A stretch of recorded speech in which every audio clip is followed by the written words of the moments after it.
Welcome back to the Deep Dive. Today we're taking a really close look at the American millionaire. But maybe not the one you're picturing, you know? Right. Not the reality TV version. Exactly. We mean the one you might actually bump into at the grocery store. We're diving deep into some pretty extensive research surveys, really trying to shatter the myths around building wealth. Ah, that's right. And our goal here for you listening is basically to give you a shortcut to understanding the key factors, the disciplines, and honestly, the surprisingly, mundane habits that actually lead to accumulating real wealth. We're talking significant wealth, often in just one generation. And the data we've looked at, it shows pretty clearly that the truly wealthy folks, the ones with the actual net worth, they rarely look like the high-spending types the media loves to, put on a pedestal. It's quite the opposite, often. I think what really struck me was how the researchers themselves had this kind of epiphany early on. They started out looking in the obvious places, right? Affluent neighborhoods. Exactly. That's where you'd think to look. But the real breakthrough, the moment that sort of flipped the whole study, came from a statistician on their team, a Harvard guy, actually. Oh, interesting. What did he find? Well, he was crunching the numbers, profiling wealth across the U.S., and he just pointed out this fact. About 1/2 of the millionaires in America don't live in upscale neighborhoods. Wow. Just like that. One sentence. Pretty much. And that one observation just changes everything, doesn't it? It really does. It means, looking at fancy zip codes, it's misleading. The real story isn't necessarily where the big spenders are. It's where the stealth wealth is. The millionaire next door, as they called it. Right, that classic term. And the researchers, they quickly realized they'd been confusing high income with high net worth. Two very different things. Totally different. And for our purposes here, for this deep dive, we absolutely have to nail down that distinction. They use this great analogy from Texas culture, actually. Oh, yeah? What's that? They say wealth is defined by net worth.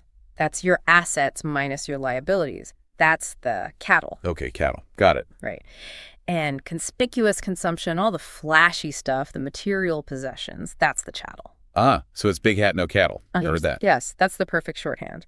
You might see someone, driving the fancy leased SUV, wearing designer gear, dropping big money on dinners. Big hat. Big hat. But if it's all financed by debt and there's very little actual saved or invested capital behind it. No cattle, they just look rich. Precisely. And the researchers, they set a clear benchmark.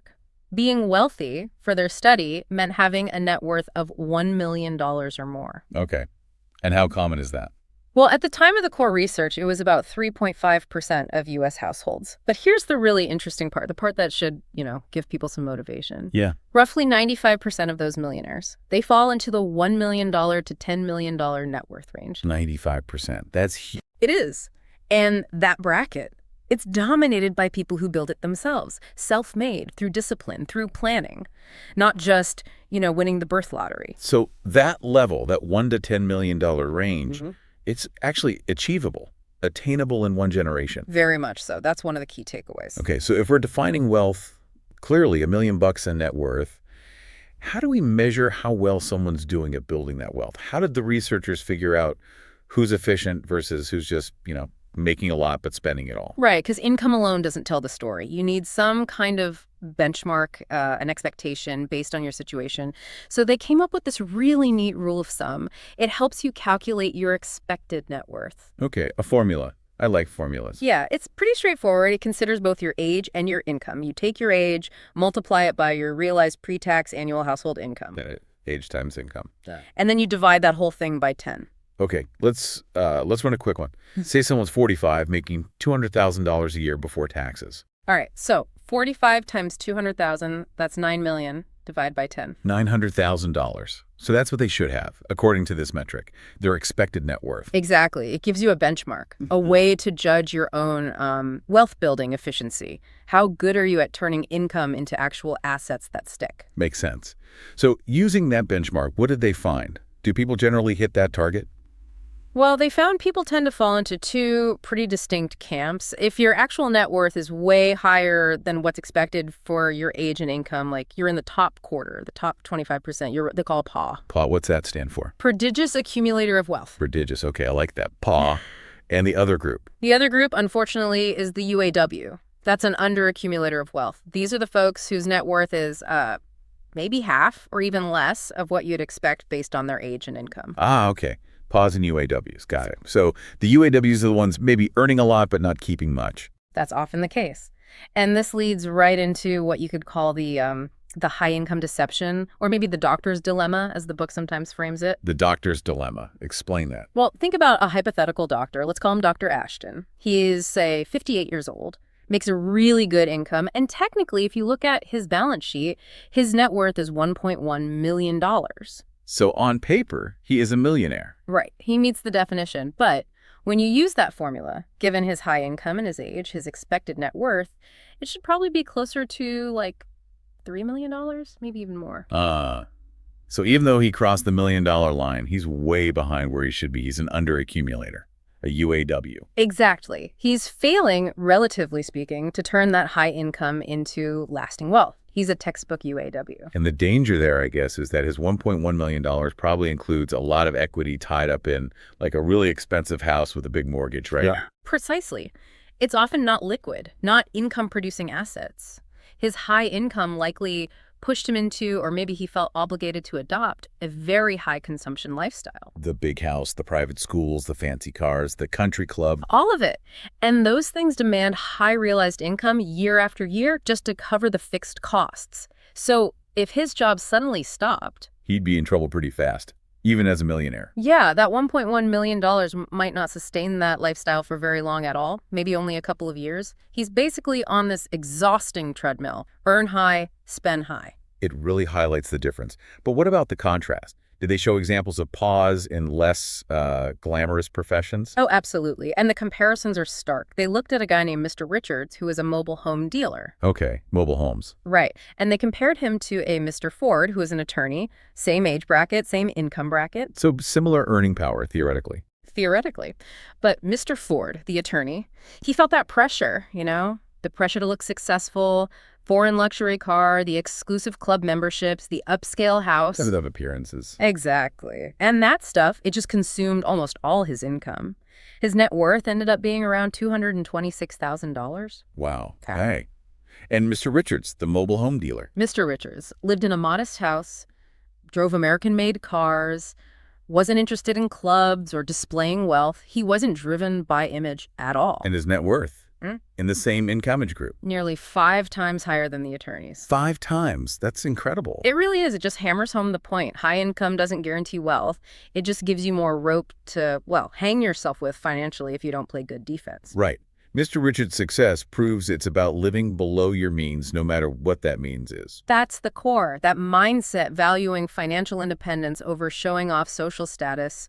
That's the number one thing. And it's the foundation for the 7 common denominators the researchers found among all the successful wealth builders, the pause. Okay, this sounds like the playbook. Let's get these down. What are the 7 factors? All right, number 1, they live well below their means. We've touched on that. Okay, frugality. Number 2, they allocate their time, energy, and money efficiently, specifically towards building wealth. Efficiency. Yeah. Makes sense. 3, they believe financial independence is more important than displaying high social status. That's the mindset piece again. Independence over status. Got it. 4, their parents did not provide something called economic outpatient care, or EOC. We'll definitely need to unpack that one. Okay, EOC. Sounds intriguing. Number 5. 5, their adult children are economically self-sufficient, related to number 4, clearly. Right, no lifelong subsidies. 6, they are proficient in targeting market opportunities. They know where the money is, essentially. Smart business sense. And number 7, they chose the right occupation, which often, as we'll see, means working for themselves. Okay, that's a powerful list. 1, live below means. 2, efficiency.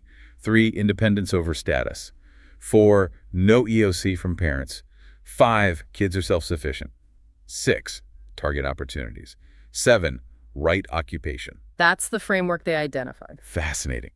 The first one seems obvious, but like you said, 4 and 5, Yeah. avoiding financial help for your adult kids, that feels really counterintuitive for a lot of successful parents. It does. It challenges a lot of assumptions about what it means to be a good provider. We'll definitely circle back hard on that EOC concept. Yeah, looking forward to that. Yeah. But for now, let's stick with number 1. Let's dive into the details of this frugal lifestyle. What does the typical millionaire actually spend their money on? Or maybe what don't they spend it on? Right. So The profile of the typical American millionaire, the paw, it's almost intentionally, well, boring. It's designed for accumulating capital, not for grabbing attention. Boring is good for the bank account, I guess. It really is. So, picture this. Statistically, we're often talking about a male around 57 years old, married, typically with 3 kids. And here's a key stat. About 2/3 of the working millionaires are self-employed, entrepreneurs. 2/3 self-employed. Okay. And their median net worth. At the time of the main study, it was about $1.6 million. Remember, that's the middle point, half have more, half have less, but still within that 110M range mostly. Got it. $1.6 million median. Now, let's get specific. What does their daily life look like? You mentioned an example, Miss T. Yeah, Misty and her husband are like the perfect picture of this millionaire next door idea. What kind of watch do they wear? A Timex, maybe a Seiko? Actually, Seiko was the #1 watch brand among the millionaires surveyed. Seiko, not Rolex? Nope, not usually. Where do they buy clothes? Department stores? Maybe Dillard's, JCPenney? Or even discounters, like TJ Maxx. Okay, no high-end boutiques. Not typically. What about cars? Reliable, often American-made. Ford was huge. They drive Fords. Sensible. And their house. Modest. Valued around $275,000 in the study's examples, often in just a regular middle-class neighborhood. The researchers literally described their lifestyle as boring, even common. Boring and common, because every dollar is viewed through a lens of, what, utility? Not status. Exactly. Utility over status. Does it do the job? Is it reliable? Is it a good value? Those are the questions, not will this impress the neighbors? So let's break down some of those spending numbers, because like you said, this is where the public image just completely falls apart. Suits, for example. Right. The suit data is fascinating. It just demolishes that image of the Wall Street power broker in a $5,000 suit. The median price, again, the middle value that a typical American millionaire paid for their most expensive suit ever. Okay, most expensive ever. Was $399 or less. $399 for their best suit. Yep. And it gets even more interesting when you break it down by how they made their money. The self-made millionaires, they spent even less, averaged around $360 for their top suit. Yeah.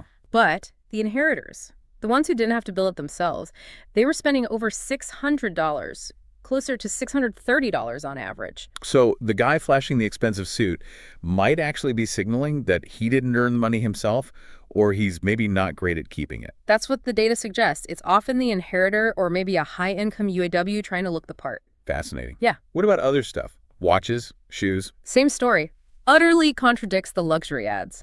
The vast majority of millionaires surveyed had never spent even a tenth of $5,000 on a watch. We're talking basic, reliable timepieces. So under $500, usually much less. Much less often. And shoes, get this, only 1% had ever paid $667 or more for a pair of shoes. Incredible. They're just not pouring money into these status symbols that lose value the second you buy them. Exactly. It's dead capital from their perspective. Why tie up money in a fancy watch when it could be invested and growing? Makes sense. Okay, let's talk cars. This is usually the biggest status signal for the UAWs, right? The fancy car. What's the paw driving? Overwhelmingly practical. They focus on preserving assets, not showing them off. Only about 23.5%, less than a quarter, own a brand new current model year car. So most are driving used cars. Yeah, or older models they've kept for a while. And they hate leasing. 81% buy their vehicles outright. They want to own the asset, even if it's depreciating. Okay, and the price point. What's typical? This is another shocker. The typical millionaire paid $24,800 or less for their most recent car purchase. $24,800. That's less than the average new car price today for everyone, isn't it? Pretty much. And get this. Half of all the millionaires surveyed had never in their entire lives spent more than $29,000 on any single motor vehicle. These are people with a median net worth over $1.5 million, and they're capping their lifetime car spend under $30K. The amount they're saving and investing instead must be enormous over decades. Absolutely massive. They see that capital working for them as much more valuable than the temporary thrill of a new luxury car. It's all about prioritizing. So what makes are they driving then, if not the luxury imports? It reflects that functional approach. Ford is #1. Then Chevrolet, Toyota, Buick. Lots of American-made sedans and SUVs. Reliable, reasonably priced, hold their value okay. They see a car as a tool to get from A to B, not a trophy. A tool, not a trophy. Good line. And does this practical mindset extend to things like credit cards? I always picture the super rich pulling out some exclusive black card. Yeah, that's the movie version. The reality. Fewer than 10% of millionaire households have those high-status cards. Amex Platinum, Diners Club, Carte Blanche, whatever. So what do they carry? Get this.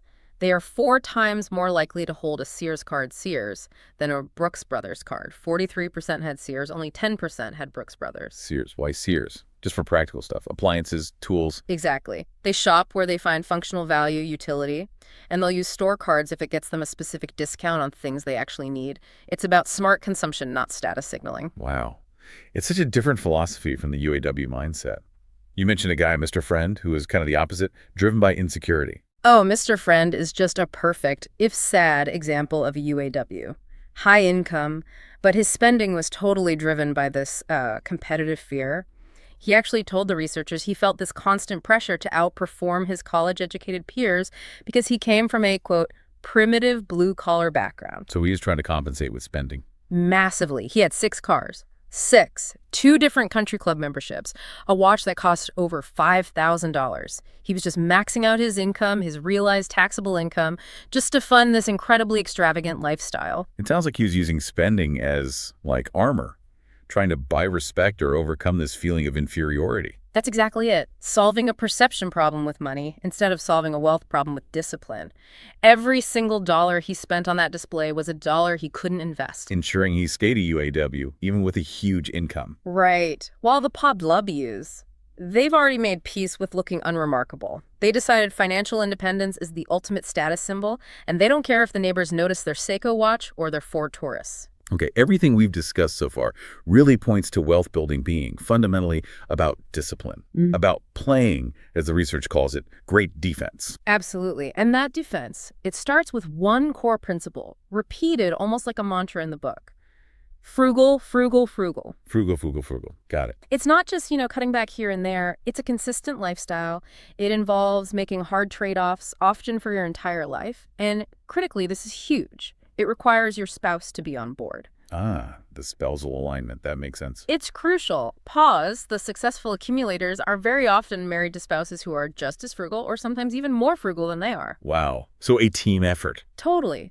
Conversely, having a spouse who's a hyper-consumer, it's cited as one of the fastest ways to completely derail any chance of building significant wealth in one generation. It just makes it almost impossible. I can absolutely see that. A partnership working against itself financially. Yeah, devastating. Okay, so if frugality is the foundation, what does the great defense look like tactically, day to day? Are these paws just obsessive budgeters tracking every penny? They are definitely systematic planners. The majority, yes, operate on an annual budget, and we're talking a detailed plan, how much for food, clothes, housing, everything. The numbers were clear. For every 100 millionaires who said they don't budget, there were 120 who do. Okay, so a significant majority are budgeters. But what about that group that says they don't budget? How do they achieve the same result living well below their means? They must have some discipline, right? They do, but they use a different mechanism. It's often the pay yourself first strategy. Yeah, pay yourself first. Classic advice. Right. These disciplined non-budgeters, they essentially enforce savings by automatically investing a set portion of their income, typically at least 15% of their annual realized income, before any of it gets spent on consumption. So they create sort of an artificial scarcity for their spending money. The investment comes off the top no matter what. Exactly. It ensures the wealth-building function happens first, consumption gets whatever is left over. It sounds like they're incredibly intentional about the future. Does that extend to, like, setting long-term goals as well? Oh, absolutely. They're not just saving randomly. They have a target. They visualize what financial independence looks like for them. The research showed they are highly goal-oriented. How much more so than others? Significantly. For every 100 millionaires who were not goal-oriented, there were 180 who had clearly defined goals. And not just vague ideas. We're talking daily goals, weekly, monthly, annual, and lifetime goals. Wow, that detailed. Yeah. They see that future goal, being financially free, as a really powerful motivator. It helps them resist the instant gratification of spending money today. Okay, that makes sense. Discipline needs a purpose. Now, these paws, especially the entrepreneurs and professionals, they're super busy people. Where on earth do they find the time for all this budgeting, goal setting, and investment management? They make time. They allocate their time efficiently because they see managing their money not as a chore, but as a critical, high return on investment part of their work. Like another job, almost. In a way, yes, a very important one. The data backs this up. middle income pause. So not even the super high earners necessarily spend an average of 8.4 hours per month just planning their investments and financial strategy. 8.4 hours a month. Okay. How does that compare to the UAWs? UAWs, they average only 4.6 hours a month on the same activities. Wow, that's a huge difference. The pause spends, oh, what is that, like 83% more time actively managing and planning their wealth growth. Exactly. 83% more time focused on making their money work for them. They see it as essential. UAWs often see it as secondary, something to get to later. That prioritization really comes through in that purchase time paradox you mentioned earlier with two doctors, north and south. Oh, yeah, that comparison is just devastating. It perfectly illustrates the difference in time allocations. So you have Dr. South. He's the UAW high-income doctor. He spent over 60 hours, shopping around, comparing prices, haggling aggressively, all to get what he considered a bargain on a brand new $65,000 Porsche. 60 hours of his time, which is probably worth hundreds of dollars an hour professionally. Right. All focused on buying a rapidly depreciating luxury item. And in that same year, he only managed to put $5,700 into his pension plan. That's just completely backwards. Yeah. 60 hours to maybe save a few grand on a car, but barely funding his actual retirement. Total inversion of priorities. Totally. Now contrast that with Dr. North. He's the paw. He needed a car. He spent just a few hours total buying a nice 3-year-old Mercedes. Used. Sensible. And his thinking was interesting. He basically reflected that the main difference between a new Mercedes and a 3-year-old one was simply the pride of new car ownership. And he figured that pride came with a price tag of about $20,000, the immediate depreciation, and the premium for new. Okay, so he quantified the feeling. Yeah. And he quickly decided that feeling, that pride, was absolutely not worth $20,000 of his hard-earned capital. End of story. Decision made quickly. Time saved. Money saved. It's so clear. The research finding you mentioned holds true then, an inverse relationship. Yeah. The more time you spend shopping for luxury stuff, the less time you likely spend planning and investing in your actual financial future. One activity subtracts from wealth, the other multiplies it. So true. Okay, so they're saving diligently, they're planning meticulously. Mm-hmm. What are they actually investing in? Is it all stocks, hedge funds? What's a typical PAW portfolio look like? Well, it's often different from what people assume. Many think millionaires are constantly trading stocks, day trading, doing complex things. The reality is usually much more stable and focused on control. Control. What do you mean by that? For the typical paw, especially the entrepreneurs, true diversification often means investing in things they understand and can exert some influence over. Primarily, that means their own business. Reinvesting in what they know best. Exactly. Or things like private investments, maybe commercial real estate, sometimes lending money to other private businesses. They often quote the idea that no one can control the stock market. So while they participate, it's not usually their main focus. Okay, so what percentage do they typically put into publicly traded stocks and mutual funds? Generally, no more than about 30% of their total wealth. Often it's even lower, maybe in the 20-25% range. They prefer assets where they feel they have more direct knowledge or control. Interesting. Less passive stock market investing than you might think. And are they active traders within that slice, trying to time the market? Overwhelmingly, no. They tend to be very passive investors. Buy and hold. Really? They see active trading as, well, first, expensive commissions, fees. Second, time-consuming takes away from their business or other priorities. And third, it generates taxable gains much sooner. Right. Short-term versus long-term capital gains. Exactly. So the data shows over 70% of these millionaires hold their investments for at least 2 years, and about a third, 32%, hold them for more than 6 years. Their strategy is typically do the research up front, make a solid choice, and then be patient. Let it grow. Research, then patience. Yeah. Makes sense. Now, since they value their time and money so highly, they must be pretty tough when it comes to choosing financial advisors, right? They're not just taking cold calls. Oh, definitely not. They vet advisors rigorously. There's a great example in the book called the Martin Method. The Martin Method. Okay, tell me about that. Mr. Martin is a self-made millionaire, gets cold calls from brokers all the time, just like many successful people. His response is brilliant. He tells them, okay, I might be interested. Send me copies of your personal income tax returns for the last 3 years. Wow. Asks for their tax returns. Yep. And, he continues, send me a list of what you personally have owned in your own investment portfolio for those same 3 years. If you've made more money from your investments than I have from mine during that time, then I'll consider investing with you. That is absolutely fantastic. Talk about putting your money where your mouth is. Does anyone ever send him the documents? According to Mr. Martin, he's never received a single packet in the mail. Huh. I'm not surprised. It cuts right through all the sales talk, doesn't it? It forces the advisor to prove their advice actually works for them, not just that it generates commissions. Ruthless efficiency. Exactly. Skin in the game. That's what Povs look for. All right, let's shift gears a bit from individual discipline to family dynamics and legacy. Yeah. One of the most maybe startling findings in this research, the one you hinted at earlier, is about giving money to your adult kids. This idea of economic outpatient care, or EOC. It sounds like it's actually bad. It is startling, and yes, the research suggests it's often detrimental. EOC, economic outpatient care. It's basically defined as ongoing, substantial financial help given by well-off parents to their adult children. Like what kind of help specifically? It could be big cash gifts, paying off their credit cards regularly, covering their mortgage payments, maybe subsidizing their rent or general lifestyle costs year after year. Okay, so basically propping up their lifestyle. Right. And the core finding, which really challenges how many affluent parents think, is this.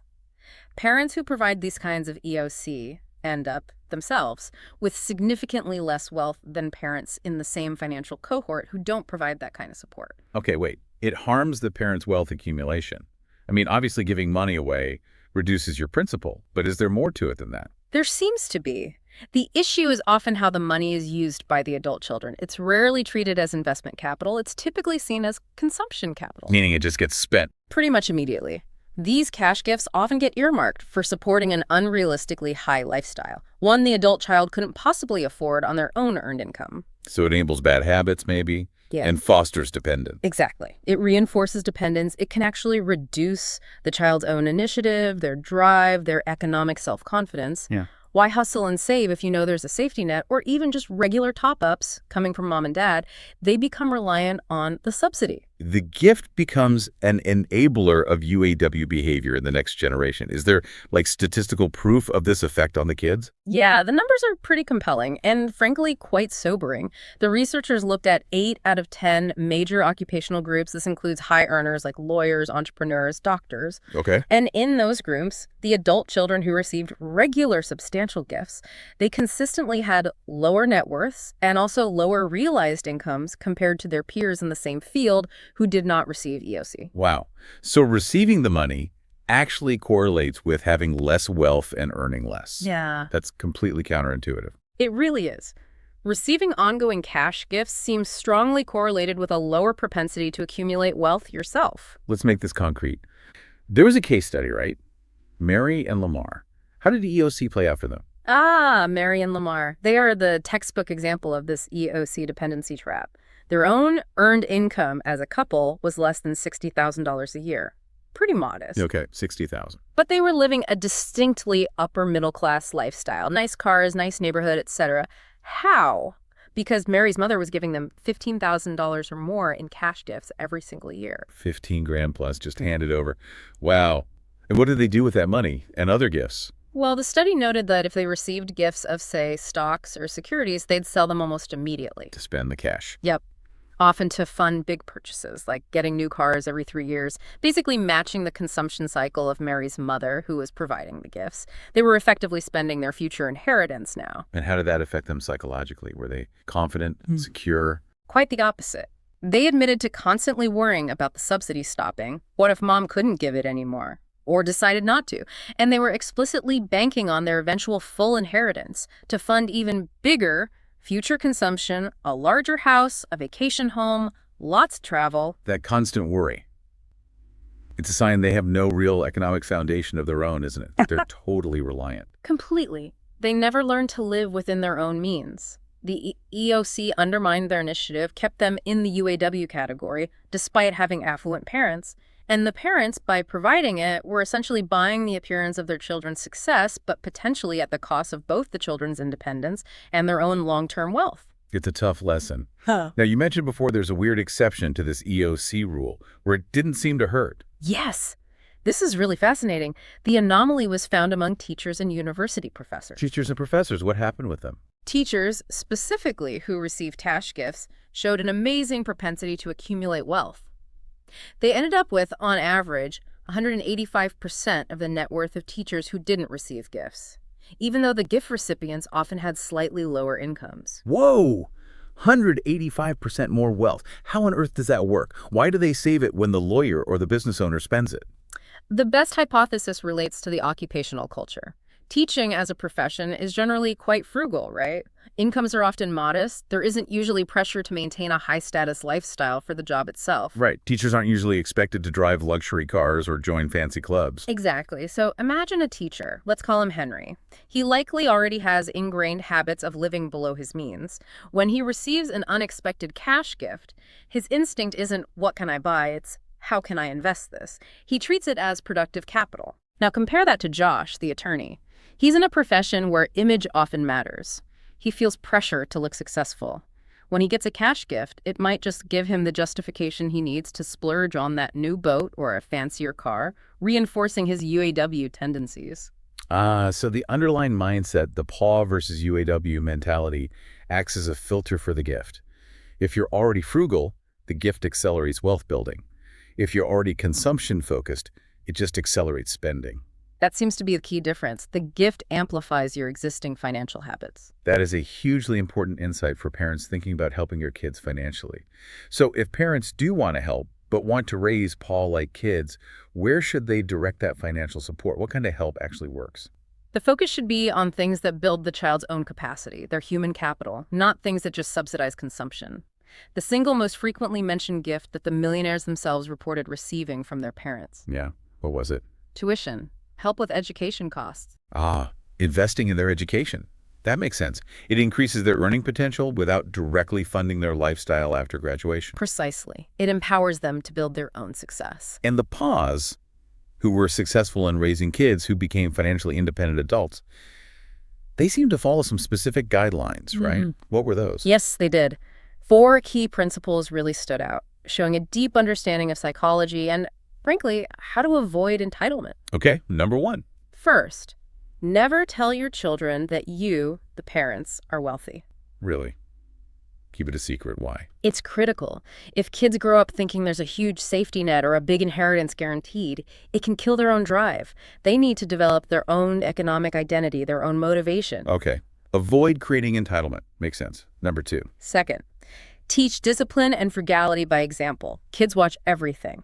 If you preach saving but you're leasing a new luxury car every 2 years, the words are meaningless. You have to live it. Actions speak louder. Got it. 3. Third, never give cash or significant gifts as part of a negotiation strategy. Like, don't say, I'll give you $20,000 if you move back to our town. Oh, wow. Why is that bad? It just sets a terrible precedent.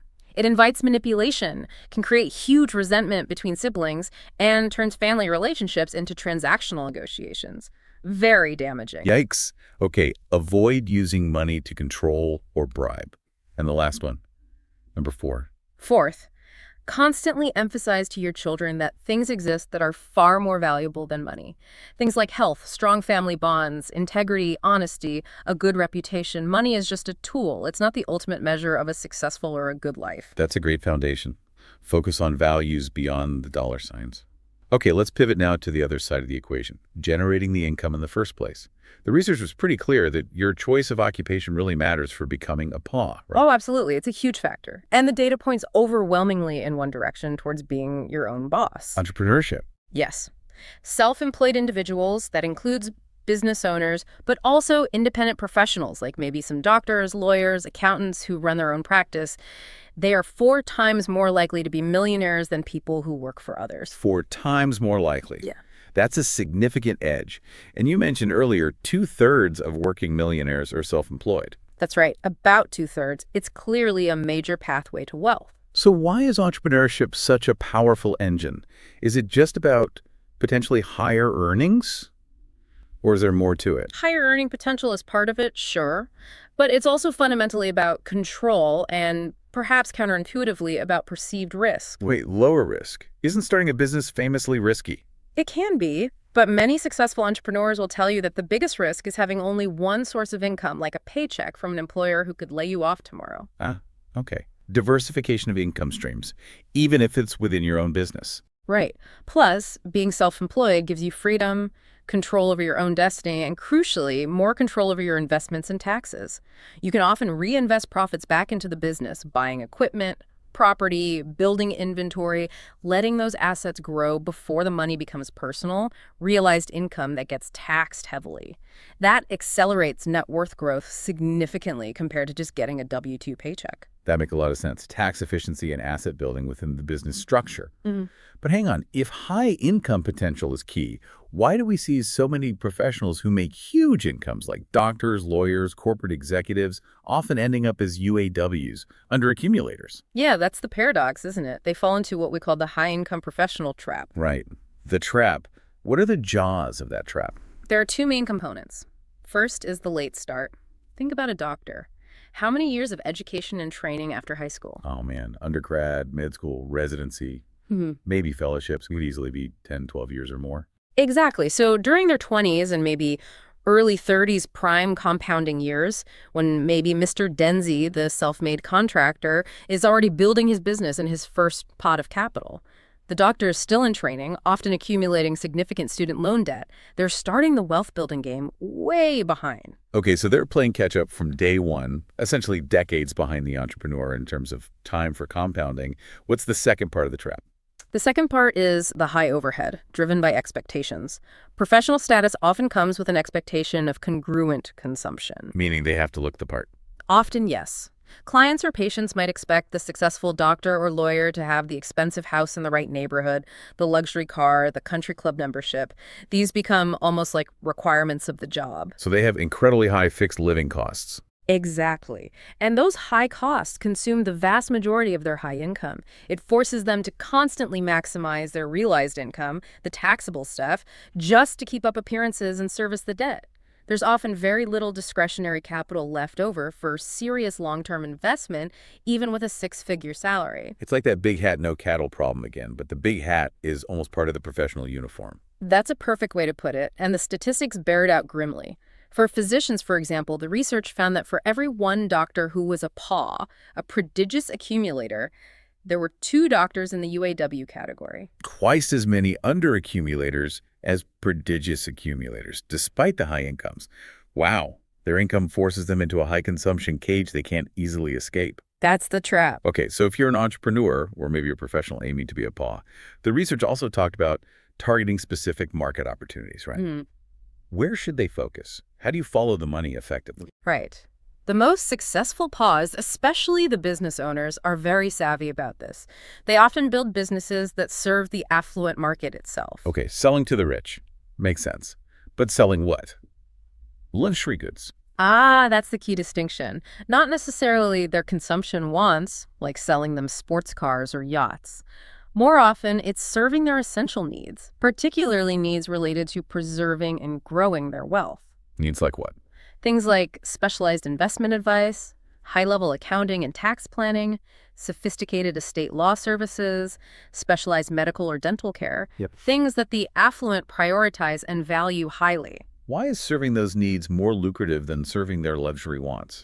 Because, interestingly, the affluent are often not very price-sensitive when it comes to these critical specialized services. Really? Not price sensitive. Think about it. If you're worth millions, are you going to haggle over the fee for the best tax attorney who might save you hundreds of thousands in taxes, or the top surgeon for a critical operation? Probably not.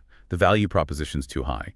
The cost of not getting the best advice or care is potentially huge. Exactly. The ROI on excellent tax planning, top-tier legal counsel, or specialized healthcare dwarfs the actual fee charged. They'll pay top dollar for expertise and results in these areas. Okay, so focus on high-value, specialized needs of the affluent, not just their discretionary wants. And is this market growing? Massively, especially fueled by intergenerational wealth transfer. The original research projected that between just 1996 and 2005, living parents and grandparents were expected to give over $1 trillion in gifts and inheritances to their adult kids and grandkids. $1 trillion just in that decade. The amount being transferred now must be astronomical. Absolutely. And that creates enormous ongoing demand for services related to managing, preserving, and transferring that wealth: estate planners, trust specialists, wealth managers. And you mentioned private education earlier. How does that fit in? While affluent grandparents are often willing and able to pay tuition for private schools or elite universities for their grandchildren, that influx of funds can bid up the costs, creating opportunities for those institutions but also for services supporting them. It also creates markets for things like immigration law, helping affluent individuals from other countries manage their assets and residency. And specialized healthcare, too, you said. Yes, absolutely. Affluent families often seek out customized, high-end medical and dental care, sometimes paying directly outside of insurance for convenience and perceived quality. These are high-fee, low-price sensitivity markets.